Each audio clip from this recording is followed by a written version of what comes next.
એક અગત્યના સમાચાર વડોદરાથી મળી રહ્યા છે। ભારતીય ક્રિકેટ ટીમના પૂર્વ કોચ અંશુમન ગાયકવાડની તબિયત ગંભીર છે, ત્યારે કોરબા વિસ્તારની ખાનગી હોસ્પિટલમાં તેમને સારવાર હેઠળ ખસેડવામાં આવ્યા છે।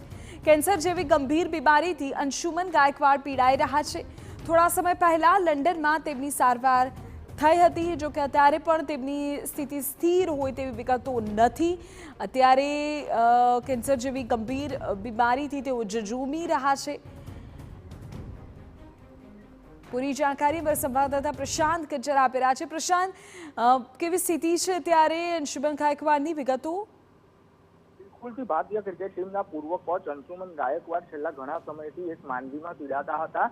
તેમની માંદગીના કારણે તેમની સારવાર અર્થે તેમને લંડન લઈ જવામાં આવ્યા હતા અને ત્યાં એમની સારવાર બી કરવામાં આવી હતી। છેલ્લા થોડાક સમય પહેલા જે વડોદરા આવ્યા હતા, તો વડોદરા આવ્યા બાદ એમની તબિયત છે ફરીથી ગંભીર થતા તેમને વડોદરા શહેરની એક ખાનગી હોસ્પિટલ છે કોરબા વિસ્તારમાં આવેલી, તેમાં દાખલ કરવામાં આવ્યા છે। ત્યાં એમની હાલત નાજુક હોવાનું ડોક્ટરો દ્વારા જણાવવામાં આવી રહ્યું છે।